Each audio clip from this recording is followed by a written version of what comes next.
I will bless those who bless you, and I will curse those who curse you. Genesis 12:3.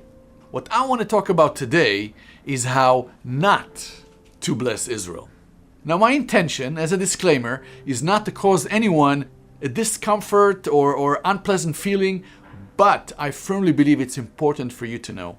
I travel to many parts of the world, and in many places, I like to know what the believers in this place think about Israel.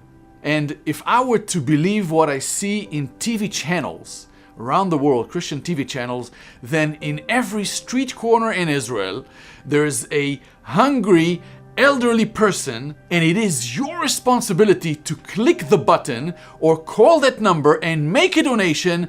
Otherwise, God will curse you. So many believers around the world treat Genesis 12:3 as some sort of a magic formula without really understanding how God tells us to bless Israel in this day and age that Israel as a nation rejects the Messiah, Jesus. Now, you may imagine, and that's factually true, that billions of dollars are being donated every year by evangelical Christians for various causes around Israel. Now, most of the donors are believers in the Messiah, Jesus, that love Israel and have fantastic intentions, but they do not truly know what their donation money is used for and what causes it funds. And so, we have done some research for you. And here are the 5 causes that receive the most funding from evangelical Christians. Here they are. Number 1, advancement of settlements in the West Bank. Number 2, the Israel Defense Force, our military. Number 3, a variety of secular goals, like a secular college or a hospital wing. Number 4, humanitarian aid. Now, I gotta tell you something about humanitarian aid. In Israel, according to Israeli law, it's illegal to share the gospel if you're giving something to someone. Number 5 is Jewish religious causes like synagogues or yeshiva schools where they teach that Yeshua is not the Messiah.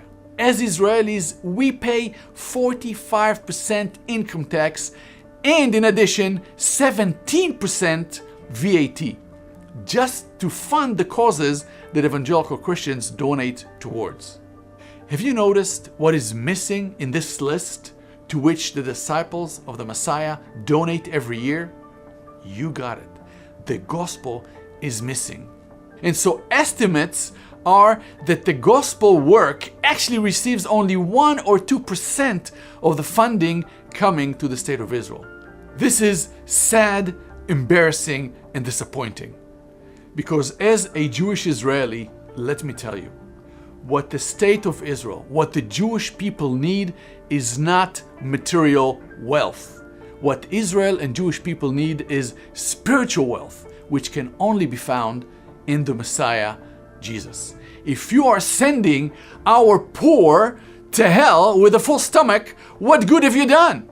So today, when you enrich the state of Israel, when you give to the Israeli military, when you fund building of settlements, when you build synagogues, even when you give to Israeli needy, you need to know the nation of Israel, Israelis, do not relate this to the grace of God, not to the gospel, nor do they even know that it comes from Christians who love Israel and who do that in the name of Jesus.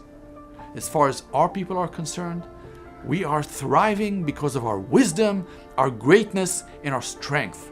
And that further pushes out the message of the gospel from Israel.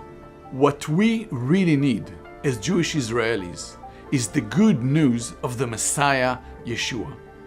While it is illegal for non-Israelis to come to Israel and share the gospel with Israelis, for us living here, it is fully legal to share our faith with our neighbors, our families, our people. And this is why we at One for Israel firmly believe that the best way to bless Israel and fulfill Genesis 12:3 is by sharing Yeshua, our Messiah, and his message with Israeli, Jewish, and Arab people. If you agree that the best way to bless Israel and to fulfill Genesis 12:3 is by sharing Yeshua and his message, please share this video.